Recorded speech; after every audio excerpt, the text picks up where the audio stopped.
When a rancher heard a woman crying, he stopped. The truth will shock you. Daniel Harper had lived most of his life surrounded by wide fields, open skies, and the quiet rhythm of ranch work. His ranch sat far from the busy highways and loud cities. Out there the world moved slowly. The morning smelled like fresh hay and cool air, and the evenings were painted with soft colors that only nature could create. Daniel liked it that way. He was not a man who needed noise or crowds. The land was enough for him. That evening had started like any other. The sun was slowly sinking behind the rolling hills, turning the sky into shades of orange, pink, and deep purple.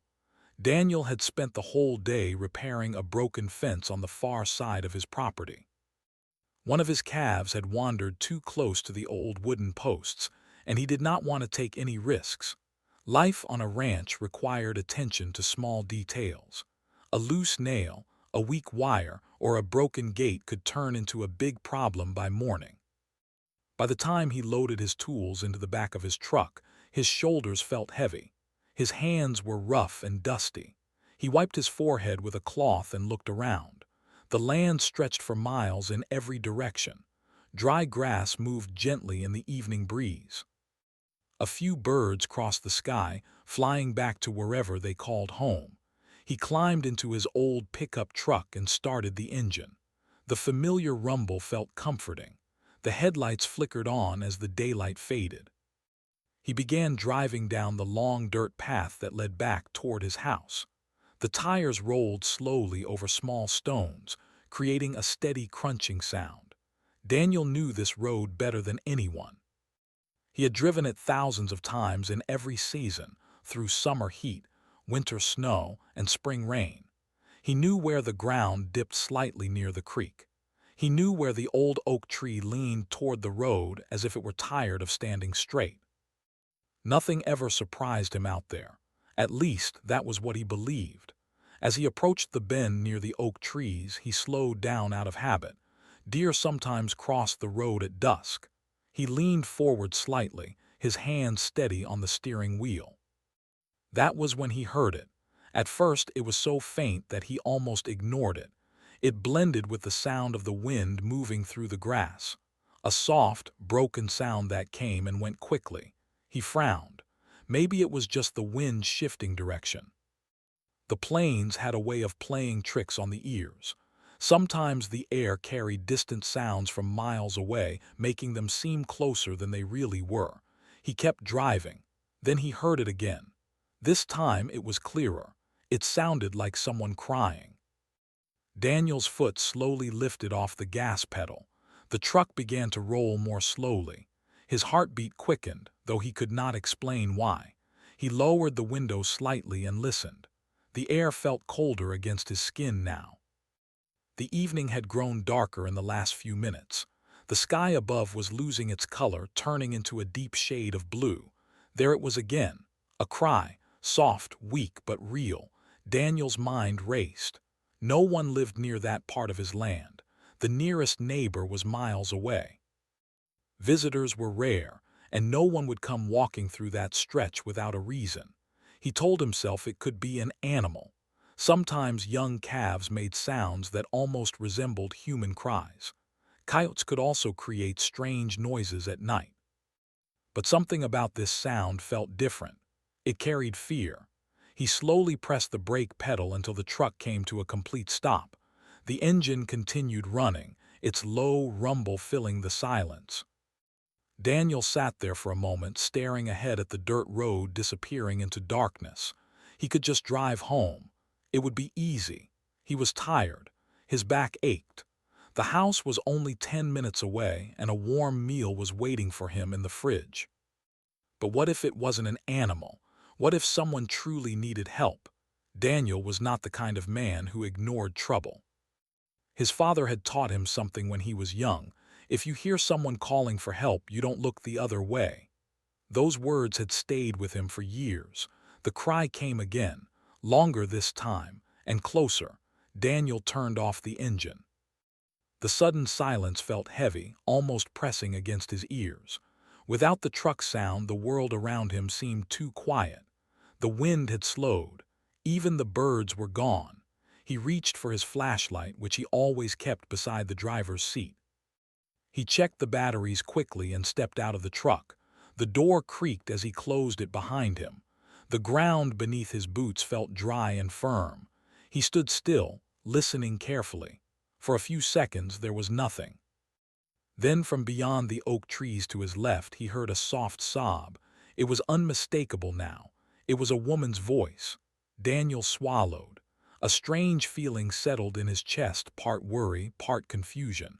Who would be out there alone at this hour? He turned on the flashlight. A narrow beam of white light cut through the growing darkness.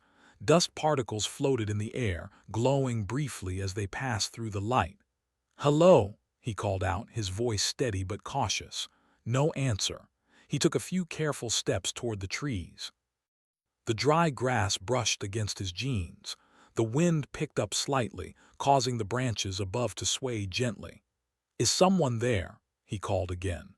For a moment he wondered if he had imagined everything. Maybe his tired mind was playing tricks on him after a long day of work. Then he heard it again, a quiet, broken cry. This time there was no doubt. Someone was out there. Daniel's heart began to pound harder. He was not afraid easily, but he was aware that stepping into darkness always carried some risk. He scanned the area with his flashlight. The trees cast long shadows that stretched across the ground like dark fingers. He moved closer, step by step. The smell of earth and dry leaves filled the air. The ground became uneven as he left the road and stepped between the trees. His boots cracked small twigs beneath him. Another sob echoed softly. It sounded weaker now, as if the person had little strength left. Daniel quickened his pace, though he remained careful. His mind filled with questions. Was someone injured? Had there been an accident? Had a car broken down somewhere nearby? But he had not seen any headlights, no vehicles, nothing unusual on the road. He paused again and listened. The crying stopped. The silence returned. For a brief moment, doubt crept into his mind. Maybe the person had moved. Maybe they were hiding. Maybe they were too afraid to answer. He took a deep breath and spoke in a calm tone. "I'm not here to hurt you. I live nearby. If you need help, just say something." The wind rustled the leaves above him. Then from somewhere just ahead, he heard a soft movement, like someone shifting their weight on the ground. Daniel raised his flashlight higher and took 2 more steps forward. The beam of light moved slowly across the trunks of the oak trees, across patches of dry grass, across a fallen branch. And then it stopped. He saw the edge of something, a shape near the base of one of the larger trees. His heart skipped. It looked like someone sitting on the ground. He held the flashlight steady, trying to see clearly. The figure was still, almost blending into the darkness. For a second, neither of them moved. The air between them felt heavy with tension and uncertainty. Daniel realized that whatever had brought that person there, it was not ordinary.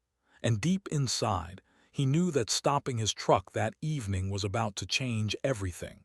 Daniel stood still for a moment, his flashlight fixed on the shadow near the base of the oak tree.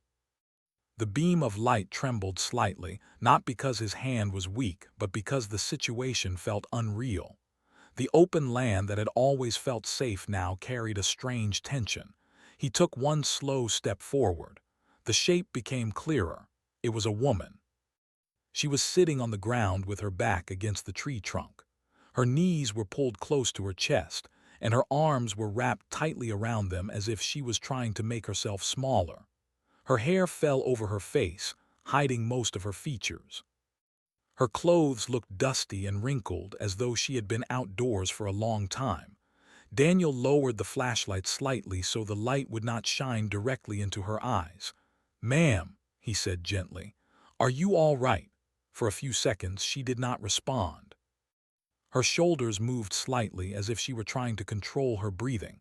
Then she slowly lifted her head. The light caught her face. Her eyes looked red and swollen, like she had been crying for hours. Dirt smudged her cheek. She blinked at the light, confused and frightened. Daniel's heart tightened. Whoever she was, she did not belong out there alone. I heard you crying, he continued in a calm voice. I live on this ranch. You're on my land, I just want to help. She stared at him as if trying to decide whether she could trust him. Her lips trembled before she spoke. I didn't know where else to go, she whispered. Her voice was weak, almost breaking between words. Daniel stepped a little closer but kept a respectful distance. He did not want to scare her. He could see now that she was shivering. The night air had grown colder, and the temperature was dropping quickly as darkness settled in fully. Are you hurt? He asked. She slowly shook her head, but her movement seemed uncertain. I don't think so, she replied softly. He noticed that her hands were trembling, not just lightly but constantly. He wondered how long she had been sitting there. Do you know where you are? Daniel asked. She looked around as if seeing the place for the first time. The trees, the open land beyond them, the dark sky above, none of it seemed familiar to her. No, she admitted quietly. Daniel felt a wave of concern. This area was remote. There were no streetlights, no nearby buildings, no signs or markers that would help someone find their way easily. It was not a place someone would accidentally walk into. How did you get here? He asked carefully. She hesitated. Her fingers tightened around her knees.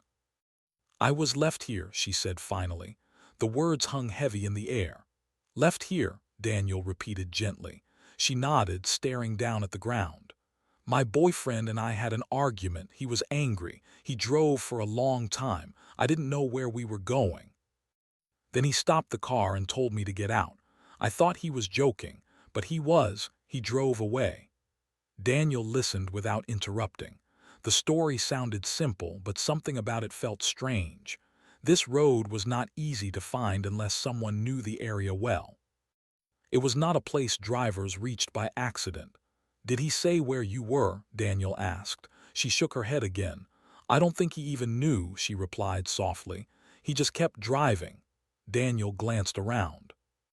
There were no tire marks nearby that looked fresh, but the dirt road often carried old tracks from ranch vehicles. It would be difficult to tell. How long have you been here? He asked. She looked up at the sky as if trying to remember. I don't know, maybe hours. Her voice sounded distant, like she was struggling to focus. Daniel knew they could not stay there much longer. The night was getting colder, and the area was not safe for someone in her condition. My truck is just over there, he said, pointing toward the road. Let me help you up, we'll get you somewhere warm. She looked unsure again. Fear flickered across her face. It's okay, Daniel added quickly. You don't have to be afraid. I'm not going to hurt you. I just want to make sure you're safe. For a long moment she studied him. Perhaps she saw something in his eyes, honesty, maybe, or simple concern. Slowly, she loosened her grip around her knees and placed her hands on the ground to push herself up. But as she tried to stand, her legs gave way. Daniel stepped forward quickly, catching her before she could fall back down. She was lighter than he expected, too light. I'm sorry, she murmured, embarrassed. No need to apologize, Daniel said kindly. You've been out here too long. He kept one hand steady near her arm as she tried again. This time she managed to stand, though her body swayed slightly. The wind moved through the trees, creating a soft whispering sound above them. It made the moment feel even more serious. As they began walking toward the truck, Daniel noticed something else. She kept glancing behind them, not once, not twice, but again and again. Each time her eyes scanned the darkness between the trees as if expecting someone to appear. Is someone else out here? Daniel asked quietly. She froze for a second. No, she said quickly, but her voice lacked confidence. They reached the edge of the trees and stepped back onto the dirt road. The truck stood there alone, headlights still off, a silent shape in the night. Daniel opened the passenger door. Go ahead, he said. She hesitated one last time before climbing inside. She moved slowly, like every action required effort. Daniel walked around to the driver's side and got in. He started the engine. The headlights turned on, cutting through the darkness ahead. Inside the truck, The air felt warmer than outside, but not warm enough. He reached behind his seat and pulled out an old flannel jacket. "Here," he said, handing it to her. She wrapped it around herself without speaking. As he began driving toward his ranch house, silence filled the space between them. The road stretched ahead, illuminated by the headlights. The tires rolled steadily over the dirt. Daniel glanced at her briefly. She was staring out the window, her face pale in the dashboard light. "What's your name?" he asked gently. There was a pause. "Claire," she answered softly. "I'm Daniel," he replied. Another silence followed. He could tell she was still nervous. Her fingers twisted the edge of the jacket in her lap. Her breathing was shallow. "You said your boyfriend left you," Daniel said carefully. "Do you want me to call someone? The sheriff, maybe?" Her body stiffened slightly at the word. I don't know," she said. Daniel noticed that reaction. It wasn't strong, but it was there. "You don't have to decide right now," he said calmly. "Let's just get you warm first." The ranch house lights appeared in the distance, glowing softly in the darkness. For Daniel, it was a familiar and comforting sight. For Claire, it probably looked like the only safe place for miles. As they pulled into the driveway, Daniel felt a strange weight in his chest. Something about this situation did not feel simple. He had lived long enough to recognize when a story was missing pieces. Claire's words explained how she arrived there, but they did not explain everything. Why had she been driven so far? Why had there been no car lights when he first passed the road earlier that evening? And why did she keep looking over her shoulder, even now? Daniel parked the truck and turned off the engine. For a moment, neither of them moved. The night around them felt quiet again, almost too quiet. Daniel stepped out and walked around to open her door. As she carefully stepped down from the truck, he noticed something in her eyes, not just fear, but relief. Relief that someone had stopped. Relief that she was no longer alone in the darkness. But deep down, Daniel sensed something else too. Whatever had brought Claire to that oak tree was not over, and he had a feeling that the truth was far more complicated than a simple argument on a lonely road. Daniel led Claire inside his ranch house, closing the door firmly behind them. The warm air from the heater wrapped around them, pushing away the sharp cold from outside. The house was simple but comfortable. A wooden table stood near the kitchen, and a soft yellow lamp lit the living room. The walls carried framed pictures of open fields, cattle, and one old family photo taken many years ago. Claire stood near the doorway for a moment, looking unsure of where to go. "You can sit," Daniel said gently, pointing toward the couch. "Make yourself comfortable." She moved slowly and sat down on the edge of the couch, still holding the jacket tightly around her shoulders. Her eyes scanned the room carefully, as if she was making sure it was safe. Daniel walked into the kitchen and filled a glass with water. Then he placed a small pot on the stove to heat some soup he had made earlier. He did not ask too many questions right away. He knew that sometimes people needed a moment to breathe before they could speak clearly. When he returned to the living room, he handed her the glass. "Thank you," she whispered. Her hands were still shaking slightly as she drank. A few drops of water spilled onto her fingers, but she didn't seem to notice. Daniel pulled a chair closer and sat across from her, leaving enough space so she wouldn't feel uncomfortable. "You said your name is Claire," he began calmly. She nodded. "Do you remember the last town you were in?" She stared at the floor for a few seconds before answering. "We were driving for a long time. I don't remember the name. I wasn't paying attention." Daniel leaned back slightly. Something about her answers felt distant, like she was trying to remember through a thick fog. "When he left you," Daniel continued carefully, "did he say anything else?"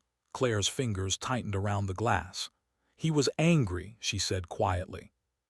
"We argued. He said I was ungrateful, that I didn't understand him." Daniel listened closely. "Then he told me to get out," she added. "I thought he would calm down and come back, but he didn't." Her voice cracked slightly at the end. Daniel felt sympathy for her, but at the same time, a small voice in his mind kept whispering that the story felt incomplete. The soup in the kitchen began to simmer. Daniel stood up and went to turn off the stove. He poured some into a bowl and brought it to her along with a spoon. "Eat slowly," he said. "It'll help." Claire looked at the bowl like she hadn't seen warm food in a long time. She hesitated only a second before taking a small spoonful. After the first bite, she seemed to relax a little. As she ate, Daniel walked to the wall phone mounted near the kitchen counter. He paused for a moment before picking it up. He did not want to scare her, but he also knew this situation needed to be reported.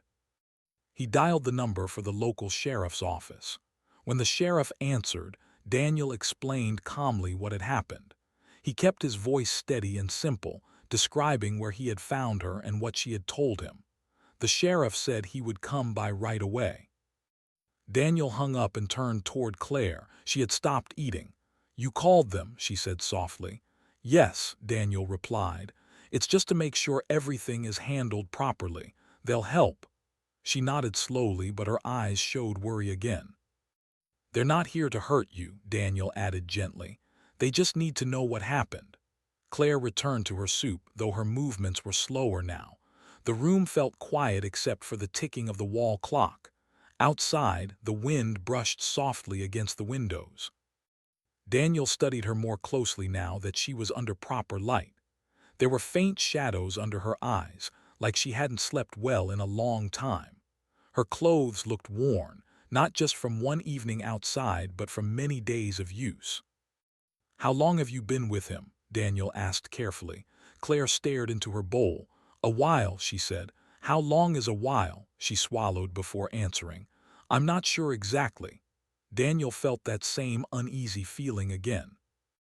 Most people could estimate how long they had been in a relationship, months, years, something clear, but Claire spoke as if time had blurred together. "Do you have family?" he asked. Her eyes lifted briefly. "Yes." "Do they know where you are?" She hesitated again. That hesitation was becoming familiar. "I haven't spoken to them in some time," she admitted quietly. Daniel nodded slowly. He did not push further. He could see that each question took effort for her to answer. Soon, headlights appeared outside the window. The sheriff's vehicle pulled into the driveway, its lights sweeping across the yard. Claire stiffened. "It's okay," Daniel reassured her. A few moments later, there was a knock at the door.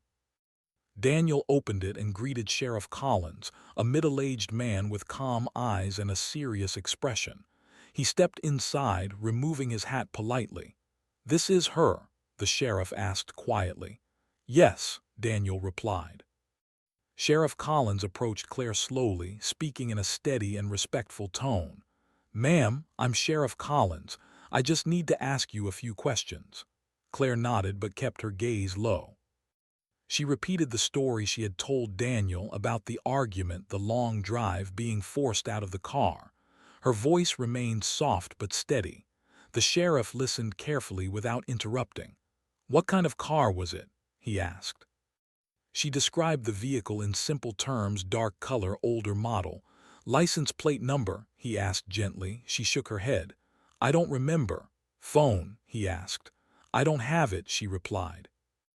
Daniel noticed that the sheriff's expression grew slightly more serious, though he remained calm.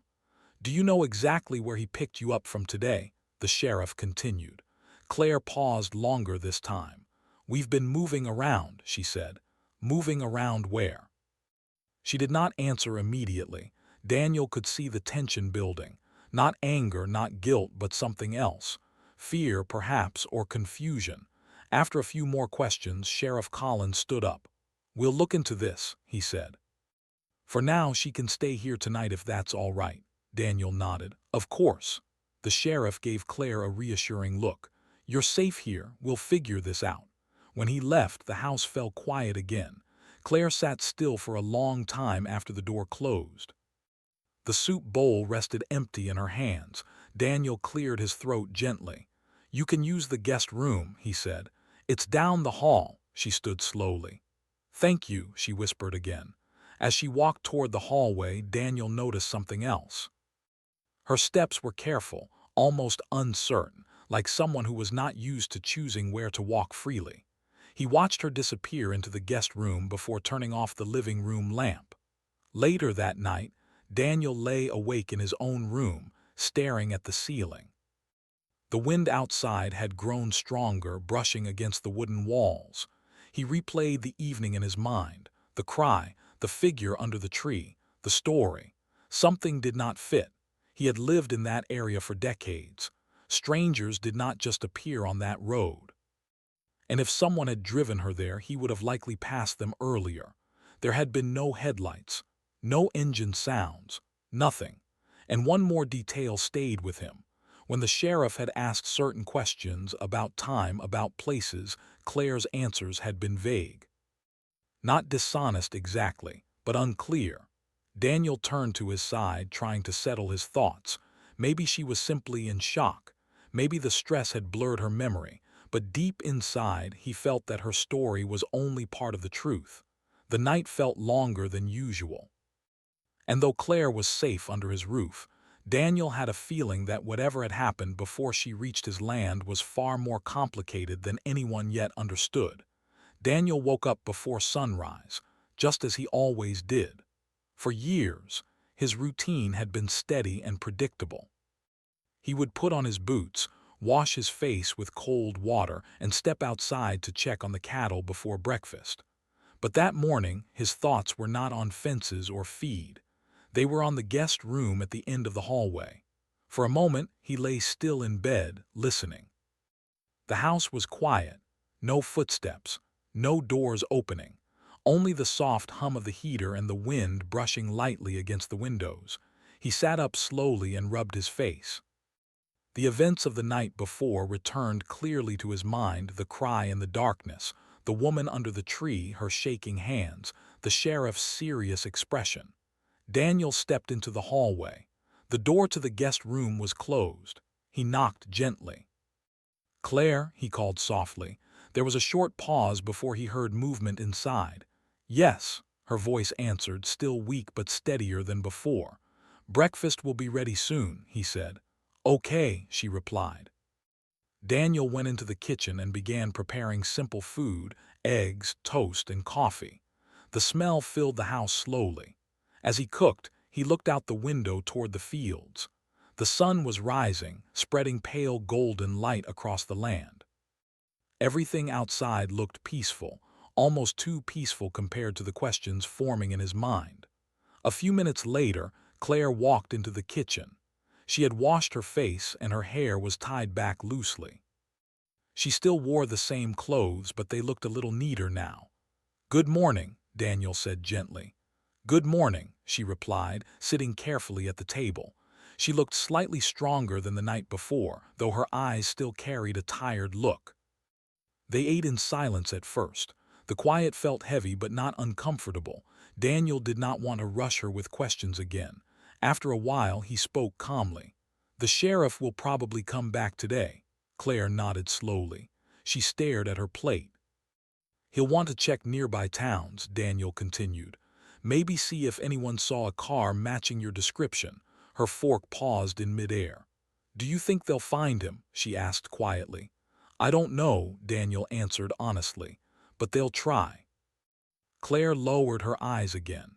After breakfast, Daniel stepped outside to handle his morning chores. But his focus was not as sharp as usual. He almost forgot to close one of the gates, something he never did. His mind kept replaying small details from the night before. There had been no fresh tire tracks near the oak trees, no broken branches that suggested a car had turned around recently. And if someone had dropped her there, why choose that exact spot? It was not a road people simply stumbled upon. By late morning, Sheriff Collins returned. Daniel invited him inside. Claire sat on the couch, her hands folded tightly in her lap. The sheriff's expression was serious but not unkind. "We checked nearby roads," he began calmly. "No reports of a disturbance, no calls about an argument, no abandoned vehicles." Claire's shoulders tensed slightly. "We also contacted neighboring counties," he continued. "There haven't been any recent missing person reports matching your name." Claire looked confused. "That doesn't make sense," she whispered. The sheriff studied her carefully. "Can you show me your identification?" Her eyes widened slightly. I don't have it with me." "Do you know your full date of birth?" he asked. She answered correctly without hesitation. The sheriff nodded slowly, then pulled out a small notepad. "There's something else," he said. Daniel felt his chest tighten. "We ran your name through the system." Claire looked up. "And?" she asked. The sheriff hesitated for a brief moment. "There was a missing persons report filed under your name," he said carefully. Claire blinked. "But it wasn't recent." The room grew quiet. "It was filed 3 years ago." Daniel felt a chill run through him. 3 years, he repeated. The sheriff nodded. "You were reported missing by your parents. The report came from another state." Claire's face turned pale. "That's not possible," she said weakly. "According to the record," the sheriff continued gently, "you disappeared without explanation. No contact, no confirmed location." Claire shook her head slowly as if trying to clear her thoughts. "No, I've been with him," she whispered. "With your boyfriend?" the sheriff asked. She nodded. "For 3 years?" Daniel asked softly. Claire's breathing grew uneven. I don't know," she said. "It doesn't feel like that long." Daniel exchanged a glance with the sheriff. Something much deeper was unfolding. "Claire," the sheriff said calmly, "can you tell us where you were living?" She stared at the floor again. "We moved around," she repeated. "Moved where?" he asked. She pressed her fingers against her temples as if trying to force herself to remember clearly. "Small towns," she said. "Cabins, motels, I'm not sure." "Did you have friends, a job?" the sheriff asked. She shook her head. "No." Daniel felt a heavy weight settle in his chest. The simple story of an argument on a rural road was slowly breaking apart. The sheriff leaned forward slightly, keeping his tone steady. "Claire, did you ever contact your family during those 3 years?" She didn't answer. Her silence said enough. "Did he allow you to use a phone freely?" the sheriff asked gently. Her eyes filled with tears. "Not really," she admitted. The room felt smaller now, as if the walls were closing in. Daniel understood something important in that moment. Claire had not simply been left on a road after an argument. She had been separated from her life for years. The sheriff spoke carefully. "Claire, it's possible that you were kept isolated, that you weren't free to reach out." Her breathing became shaky. "He said they didn't care about me," she whispered. "He said they stopped looking." The sheriff's voice softened. "That's not true. They filed a report." "They've been searching." Tears rolled down Claire's face. Daniel felt anger rise inside him, not loud anger, but a deep, steady one. Whoever this man was, he had taken years from her life. "Do you know where he is now?" the sheriff asked. Claire shook her head. "When he stopped the car last night, he was angry. I thought he was going to come back, but he drove away." The sheriff stood up slowly. "We'll expand the search. We'll contact your family." Claire looked up quickly. "My family?" she asked. "Yes," he said. "They deserve to know you're safe." Claire covered her mouth with her hand. The idea seemed almost unreal to her. After the sheriff left, Daniel sat quietly across from her. 3 years, he said softly. She looked lost. "It doesn't feel real," she admitted. Daniel could see it clearly now. The vague answers, the fear, the way she looked over her shoulder constantly. She hadn't been abandoned after one bad argument. She had finally escaped, and she hadn't even realized how much time had passed. Later that afternoon, the sheriff called. He had reached Claire's parents. They were on their way. When Daniel told her, she seemed frozen. "They're coming," she whispered. "Yes." Her eyes filled with a mixture of hope and fear. "What if they're angry?" she asked. "They won't be," Daniel said firmly. "They've been worried about you." The sun began to set again, just like the evening before. But this sunset felt different. Instead of mystery and confusion, the air carried something else. Truth. Daniel stepped outside for a moment, looking toward the oak trees in the distance. If he had kept driving, if he had told himself it was just the wind, Claire might still be out there. Alone. Lost. And her family might have never known what happened. He felt a deep sense of relief that he had stopped. but he also felt shock at how much pain had been hidden behind a simple cry in the darkness. The truth had not just been surprising, it had been life-changing. And the story was far from over. The evening felt longer than any Daniel could remember.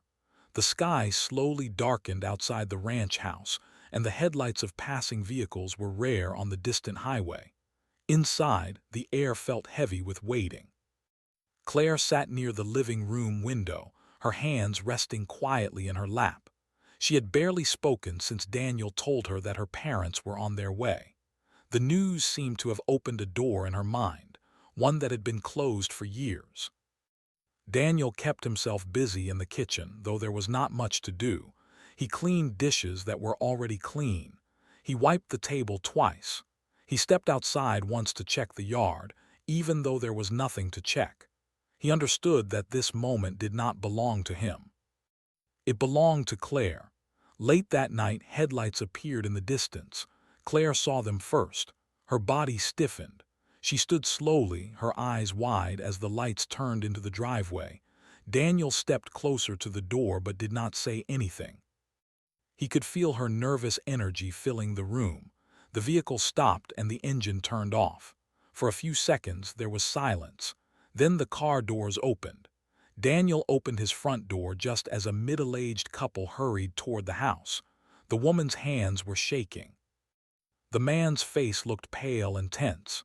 "Is she here?" the woman asked before even greeting him. "Yes," Daniel said gently, stepping aside. Claire stood in the center of the living room. For a brief moment, no one moved. The woman stared at her as if she were looking at something impossible. "Claire," she whispered. Claire's lips parted, but no sound came out at first. Then softly, almost like a child, she said, "Mom." The woman rushed forward and wrapped her arms around her daughter.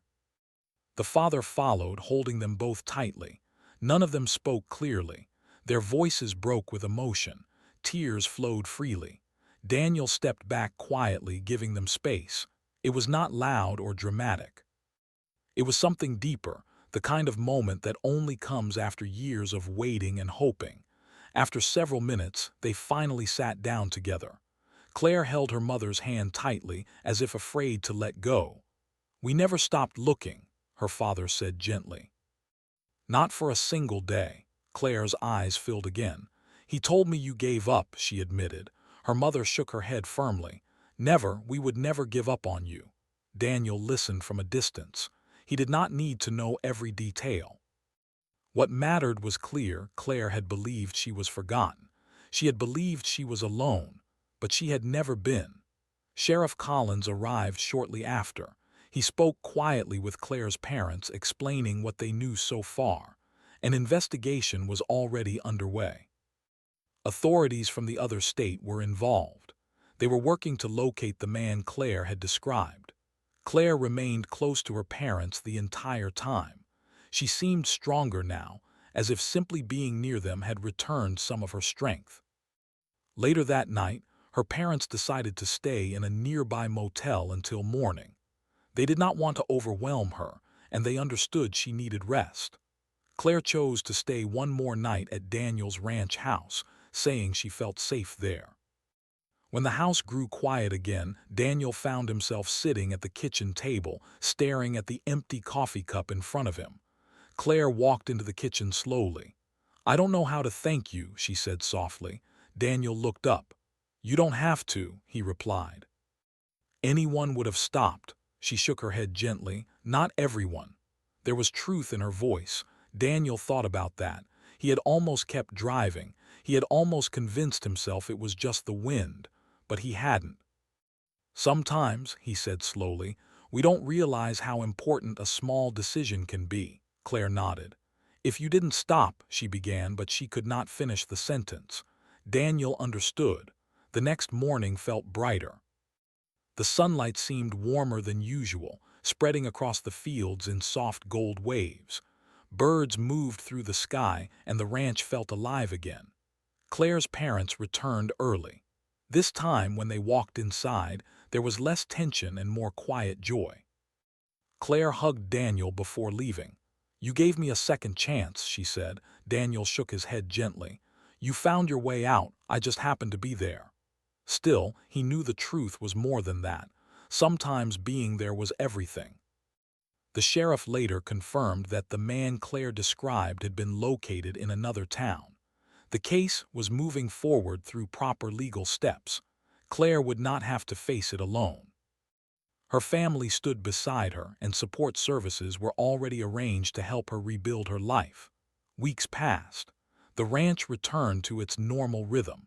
Daniel fixed fences, checked cattle, and drove the same dirt roads as always. But something inside him had shifted. One afternoon, he found himself parking near the oak trees again. He stepped out of the truck and stood where he had first heard the cry. The land looked ordinary. The wind moved through the grass the same way, but Daniel knew that place would never feel ordinary to him again. A few days later, a letter arrived in the mail. The envelope was simple. The handwriting was careful. Daniel sat at the kitchen table and opened it slowly. It was from Claire. She wrote that she was staying with her parents for now. She was meeting with counselors and reconnecting with old friends. Some days were harder than others, but she was moving forward. She wrote about rediscovering small things, morning coffee with her mother, long walks in her old neighborhood, laughter that felt real. At the end of the letter, she wrote something that stayed with him. Sometimes, survival depends on one person choosing to listen. You listened. Daniel folded the letter carefully and placed it inside his desk drawer. He did not see himself as a hero. He was just a rancher who had heard a sound in the wind and decided to stop. But he understood something important now. Out in wide, quiet places, it is easy to assume that nothing unexpected will happen. It is easy to believe that the world is simple and predictable. Yet one evening had proven otherwise. Months later, Daniel received a photo in the mail. Claire stood between her parents, smiling. The smile looked different from the one he remembered that first night. It was brighter, freer. On the back of the photo she had written, "A new beginning." Daniel pinned it to the wall near his desk. Sometimes, late in the evening when the wind moved across the fields, he would pause and listen, not with fear, but with awareness. He understood now that life could change in a single moment, not through loud events or grand actions, but through quiet choices. The ranch remained the same. The dirt road still curved near the oak trees. The sunset still painted the sky in deep colors. But Daniel carried something new within him, a reminder that even in the most isolated places, someone might be hoping that a stranger hears their voice. And sometimes, the simple act of stopping can return someone's entire world back to them.